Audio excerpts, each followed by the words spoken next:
ಸ್ನೇಹಿತರೆ ನಮಸ್ತೆ.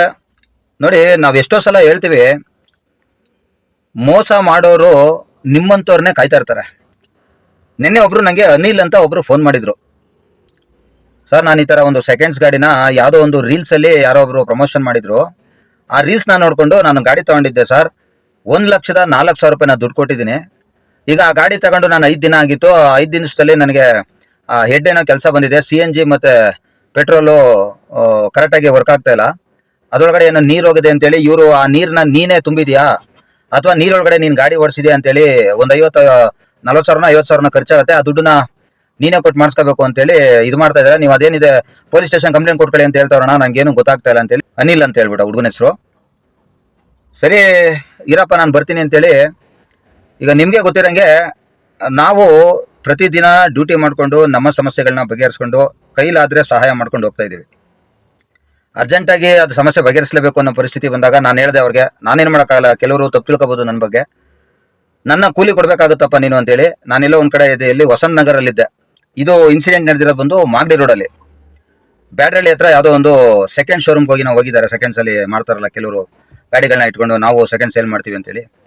ಇಲ್ಲಿ ಈ ವಿಚಾರ ಬಂದು ಡ್ರೈವರ್ಗಳು ಏನು ಸೆಕೆಂಡ್ ಹ್ಯಾಂಡ್ ಗಾಡಿ ತಗೊಬೇಕು ಅನ್ಕೊಂಡಿದ್ದೀರಾ, ನಿಮಗೆ ಯಾರು ಸೆಕೆಂಡ್ ಹ್ಯಾಂಡ್ ಗಾಡಿಗಳನ್ನ ಮಾರ್ತಾ ಇದ್ದೀರಾ, ನೀವು ಈ ಕೆಲವರು ಫೈನಾನ್ಸ್ ಅವರು ಎಲ್ಲರಿಗೂ ಅಂತಾನೆ ತಿಳ್ಕೊಳ್ಳಿ.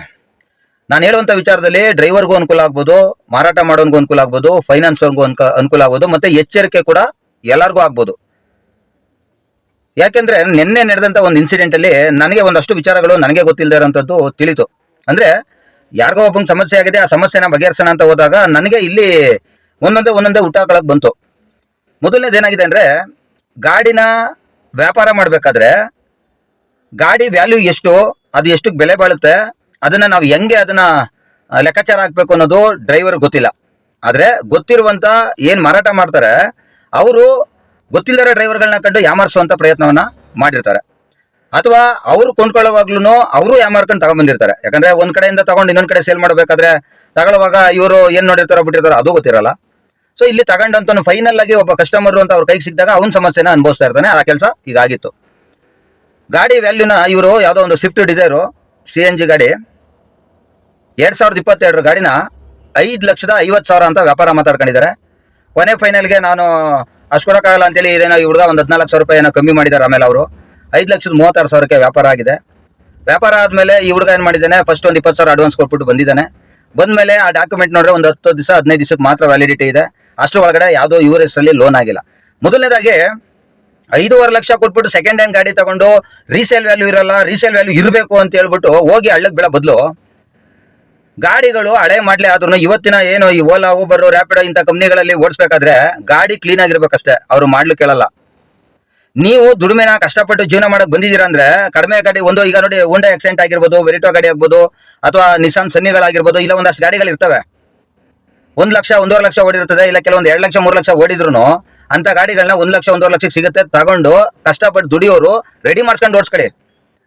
ಅವ್ನು ಯಾರೋ ಹೇಳ್ತಾನೆ ರೀಸೇಲ್ ವ್ಯಾಲ್ಯೂ ಇಲ್ಲ ಗುರು, ನೀನು ಆ ಗಾಡಿ ತಗೋಬೇಡ ಅಂದ್ಬಿಟ್ಟು ಬರೀ ಇಟಿಎಸ್ಗೆ ಹೋಗು, ಸ್ವಿಫ್ಟ್ ಡಿಸೈರ್ಗೆ ಹೋಗು, ಅದ್ಯಾವುದೋ ಇನ್ಯಾವುದೋ ಗಾಡಿಗಳಿಗೆ ಹೋಗು ಅಂತ ಹೇಳ್ಬಿಟ್ಟು ರೀಸೇಲ್ನ ನೋಡಕ್ ಹೋಗ್ಬೇಡಿ, ದುಡಿಯೋಕೆ ಹೋಗೋರು. ಹೋದ್ರೆ ನೋಡಿ ಈ ಕೆಲಸ ಆಯ್ತವೆ. ಬಂದಿರೋದೇ ಕಷ್ಟಪಟ್ಟು ದುಡಿಯೋಕೆ ಅಂತ ಬೆಂಗಳೂರಿಗೆ ಊರಿಂದ ಊರಿಗೆ ಬಂದಿರ್ತಾರೆ. ಇಲ್ಲಿ 1,04,000 ಚಿಲ್ಲರೆ ಅಲ್ಲಿ ದುಡ್ಡು ಕೊಟ್ಟಿರೋದಲ್ದಂತೆ ಆ ಇನ್ಶೂರೆನ್ಸ್ ಇವನೇ ಕೈಯಿಂದ ಕಟ್ಟಂಗ್ ಮಾಡೋರೆ. ಈಗ ಪ್ಯಾನಿಕ್ ಬಟನ್ ಹಾಕ್ಸ್ಬೇಕು, ಪಾಸಿಂಗ್ ಹಾಕ್ಬೇಕು ಅಂದ್ರೆ ಆ ದುಡ್ಡನ್ನು ಇವನೇ ಕೈಯಿಂದ ಕಟ್ಟಂಗ್ ಮಾಡೋರೆ. ಅಲ್ಲಿಗೆ 1.5 ಲಕ್ಷ ಹೆಚ್ಚು ಕಮ್ಮಿ ಖರ್ಚು ಮಾಡಿದ್ದಾನೆ. ಗಾಡಿ ತಗೊಂಡ ತಕ್ಷಣ ಹೋಗ್ಬಿಟ್ಟು ಬಿಡಪ್ಪ ನನಗೆ ಸಣ್ಣಪುಟ್ಟ ರೆಡಿ ಮಾಡ್ಸೋಣ ಅಂತ ಹೇಳಿ ಸಸ್ಪೆನ್ಷನ್ ಎಲ್ಲ ಕೆಲಸ ಮಾಡ್ಸಕ್ ಹೋಗಿದ್ದಾನೆ. ಅಲ್ಲೊಂದು 15,000 ಖರ್ಚು ಮಾಡಿದ್ದಾನೆ. ಇಷ್ಟೆಲ್ಲ ಮಾಡ್ಕೊಂಡು 1.5 ಲಕ್ಷ ಖರ್ಚು ಮಾಡಿ ತಿರ್ಗಾ ಅವನ್ನ ನೀನು ಪೊಲೀಸ್ ಸ್ಟೇಷನ್ಗೆ ಹೋಗಿ ಕಂಪ್ಲೇಂಟ್ ಕೊಡ್ಕೋ, ಹಂಗ್ ಮಾಡು ಹಿಂಗ್ ಮಾಡು ಅಂತೇಳಿ ಯಾರೋ ಒಬ್ಬ ಈ ಮೊಬೈಲ್ಗಳಲ್ಲಿ ರೀಲ್ಸ್ಗಳನ್ನ ಮಾಡಿ ಹಾಕ್ಬಿಟ್ಟು ಇವ್ರಿಗೆ ತೊಂದರೆ ಕೊಟ್ಟಿದ್ದಾರೆ. ಸೊ ಈಗ ಮುಖ್ಯವಾಗಿ ಏನು ಅಂದ್ರೆ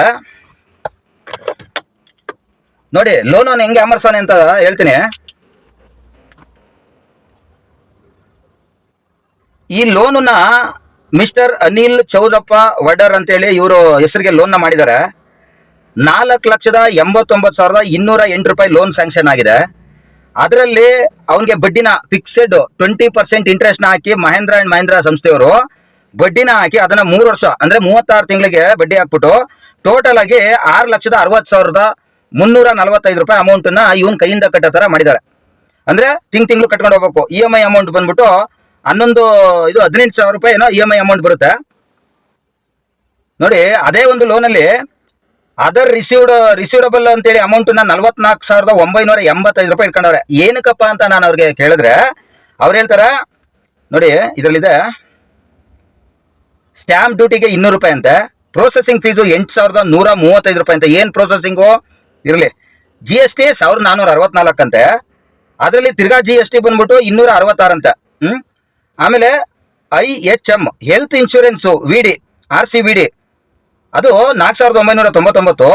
IHM MLS KTK life insurance ಇದಕ್ಕೆ 4,209. ಇದೇನಪ್ಪ ಅಂತ ಕೇಳಿದ್ರೆ, ಅಕಸ್ಮಾತ್ ಇವರು ಗಾಡಿ ಆಕ್ಸಿಡೆಂಟ್ ಆಗಿ ಅಥವಾ ನಾರ್ಮಲ್ ಡೆತ್ ಆಗಿ ಸತ್ತೋದ್ರೆ ಯಾವುದೇ ಇನ್ಶೂರೆನ್ಸು ಏನಿದೆ, ಈ ಇನ್ಶೂರೆನ್ಸ್ ಏನಿದೆ ಒನ್ ಟೈಮ್ ಕಟ್ಕೊಳ್ಳೋದು, ಇದನ್ನ ನಾವು ಅಮೌಂಟ್ನ ಅವ್ರ ಕೈಲಿ ಯಾವುದನ್ನ ಎಕ್ಸ್ಟ್ರಾ ಕಟ್ಸ್ಕೊಳ್ದಂತೆ ಉಳಿದಿದ್ದ ದುಡ್ಡನ್ನ ಆ ಇನ್ಶೂರೆನ್ಸ್ ಇಂದ ತಗೊಂಡು ನಾಮಿನಿಗೆ ಕೊಡ್ತೀವಿ ಅಂತ. ಇದನ್ನ ಇವ್ರುಗಳಿಗೆ ಹೇಳಿಲ್ಲ, ಯಾರಿಗೆ ಈ ಲೋನ್ ಮಾಡ್ಕೊಳ್ಳೋರಿಗೆ ಹೇಳಲ್ಲ ಅವರು. ನಮ್ಗೆ ಗೊತ್ತು ಇವರು ಬಡ್ಡಿ ಮಕ್ಕಳು, ಇವರು ಹೇಳಲ್ಲ ಇವರು. ಇದ್ರ ಬಗ್ಗೆ ನೆಕ್ಸ್ಟ್ ವಿಡಿಯೋದಲ್ಲಿ ತಿಳಿಸ್ತೀನಿ. ಅದಾದ್ಮೇಲೆ ಇನ್ನೊಂದೇನು ಹೇಳ್ತಾರೆ ಅಂದ್ರೆ, ಈ 4,209 ಯಾವ್ದಕ್ಕೆ ಅಂದ್ರೆ, ಸಾರಿ 4,999 ಬಂದು ಹೆಲ್ತ್ ಇನ್ಶೂರೆನ್ಸ್. ಹೆಲ್ತ್ ಅಂದ್ರೆ ಇವನು ಆರೋಗ್ಯ ಸಮಸ್ಯೆ ಆಗಿ ಬೆಡ್ ರೆಸ್ಟ್ ಹೋಗಿ ಅಲ್ಲೆಲ್ಲಾರು ಹಾಸ್ಪಿಟಲ್ ಅಡ್ಮಿಟ್ ಆಗಿದ್ರೆ ಅದಕ್ಕೆ 40,000 ರೂಪಾಯಿ ಅಪ್ ಟು 40,000 ವರೆಗೂ ಡ್ರೈವರ್ಗೆ ಚಿಕಿತ್ಸೆಗೋಸ್ಕರ ಕೊಡ್ತಾರಂತೆ. ಅದಕ್ಕೆ ಅದು 4,999. ಇನ್ನು 4,209 ರೂಪಾಯಿ ಏನಕ್ಕಪ್ಪ ಅಂದ್ರೆ, ಗಾಡಿ ಆಕ್ಸಿಡೆಂಟ್ ಆಗಿ ಏನಾದ್ರು ಸಮಸ್ಯೆ ಆಗಿ ಅವನು ಸತ್ತೋಗ್ಬಿಟ್ರ ಅಂದ್ರೆ ಆ ದುಡ್ಡನ್ನ ಯಾವ್ದನ್ನೋ ದುಡ್ಡನ್ನ ತಗೊಳ್ಳದಂತೆ ನಾಮಿನಿಗೆ ಬರ್ಕೊಡ್ತೀನಿ ಅಂತ ಇದನ್ನು ಸೇರಿಸ್ಕೊಂಡು ದುಡ್ಡು ತಗೊಂಡಿದ್ದಾರೆ. ಈ ಟೋಟಲ್ ಅಮೌಂಟ್. ಆಮೇಲೆ motor insurance IHM motor insurance ಅಂತ 24,227 ರೂಪಾಯಿ ಆ 1 ವರ್ಷದ ಇನ್ಶೂರೆನ್ಸ್ ನ ಇವರೇ ಮಾಡಿಸ್ಕೊಂಡವ್ರೆ. ಸೊ ಟೋಟಲ್ ಆಗಿ 44,985 ರೂಪಾಯಿನ ಈ ಎಷ್ಟು ಇವ್ರಿಗೆ ಆಗಿರೋದು ಲೋನು 4,89,000 ಲೋನ್ ಏನಾಗಿತ್ತು, ಆ ಲೋನಲ್ಲಿ ಈ ದುಡ್ಡನ್ನ ಮೈನಸ್ ಮಾಡಿ ಉಳಿದಿದ್ದ ದುಡ್ಡನ್ನ ಇಲ್ಲಿ ಇಬ್ರು ಬರ್ತಾರೆ. ಒಬ್ಬ ಬಂದು ಇವ್ರೇನು ಗಾಡಿನ ತಗೊಂಡಿದ್ದಾರೆ ಹುಡುಗರು, ಏನ್ ಫೇಸ್ಬುಕ್ ಅಲ್ಲಿ ಅಥವಾ ಇನ್ಸ್ಟಾಗ್ರಾಮ್ ಅಲ್ಲಿ ಹೋಗಿ ವಿಡಿಯೋ ನೋಡ್ಕೊಂಡು ಮಾಡಿದ್ರು, ಆ ವ್ಯಕ್ತಿ ಬೇರೆ. ಈ ಲೋನ್ ಆಗಿರೋದು ಬೇರೆ, ಅವನಿಗಿಂತ ಇನ್ನೊಂದು ಕಂಪ್ನಿ. ಆ ಕಂಪ್ನಿ ಅವನಿಗೆ ದುಡ್ಡು ಹೋಗಿದೆ ಡೈರೆಕ್ಟ್ ಆಗಿ. ಆ ದುಡ್ಡು ಹೋಗಿರೋ ದುಡ್ಡಲ್ಲಿ ಇವನು ಈ ದುಡ್ಡನ್ನೆಲ್ಲ ಇಟ್ಕೊಂಡು ಈ ಓನರ್ ಲೆಕ್ಕ ತೋರ್ಸೋಣ. ಆದ್ರೆ ಈ ಲೆಕ್ಕನ ಯಾವುದನ್ನು ಈ ಡ್ರೈವರ್ಗೆ ಹೇಳಿಲ್ಲ. ನಾವು ಹೋಗಿ ನಾವು ಕಿಟಕಿ ಕೇಳಿದ್ಮೇಲೆ, ಸರ್ ಆಫೀಸ್ ಹತ್ರ ಬನ್ನಿ ಸರ್ ಮಾತಾಡೋಣ ಸರ್ ಅಂತಾರೆ. ಮುಂದೆ ಅದನ್ನ ಏನ್ ಮಾಹಿತಿ ಅಂತ ಹೇಳಿ ತಿಳಿಸ್ಕೊಡ್ತೀನಿ.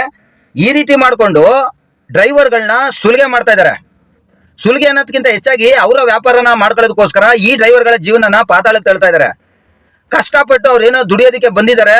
ನಮ್ಮ ಹತ್ರ ದುಡ್ಡಿಲ್ಲ ಅಣ್ಣ, ನಾನು ಊರಿಂದ ದುಡಿಯೋಕೆ ಬಂದಿದ್ದೀನಿ ಹೆಂಡತಿ ಮಕ್ಕಳು ಕಟ್ಕೊಂಡು ಅಂತ ಬಂದಾಗ ಅವ್ರುಗಳಿಗೆ ಯಾವುದೋ ಕಡಿಮೆ ದುಡ್ಡಲ್ಲಿ ಒಂದು ಫುಲ್ ಅವ್ರ ಹತ್ರ ಎಷ್ಟು ಕ್ಯಾಶ್ ಅಡ್ಜಸ್ಟ್ ಮಾಡೋಕ್ಕಾಗುತ್ತೋ ಅಷ್ಟಕ್ಕೆ ಫುಲ್ ಕ್ಯಾಶಲ್ಲಿ ಯಾವ್ದಾದ್ರು ಒಂದು ಗಾಡಿನ ಮಾಡಿ ಒಂದು 20-30 ಖರ್ಚು ಮಾಡ್ಕೊಂಡು ಗಾಡಿ ಓಡಿಸ್ಕೊಂಡು ದಾರಿ ಮಾಡ್ಕೊಡ್ಬೇಕು.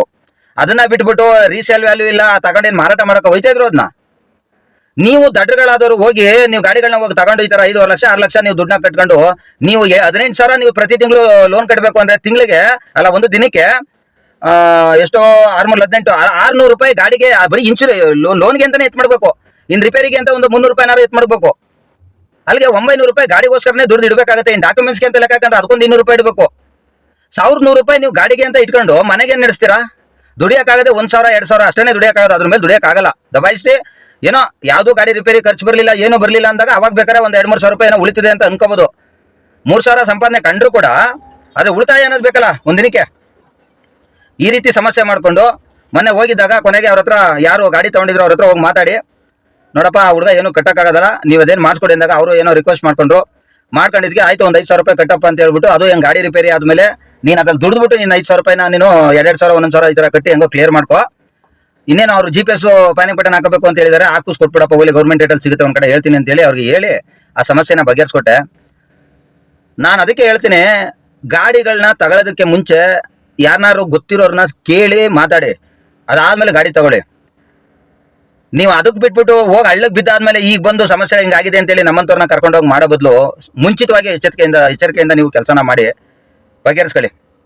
ನೆಕ್ಸ್ಟ್ ವಿಡಿಯೋದಲ್ಲಿ ಸಿಗ್ತೀವಿ.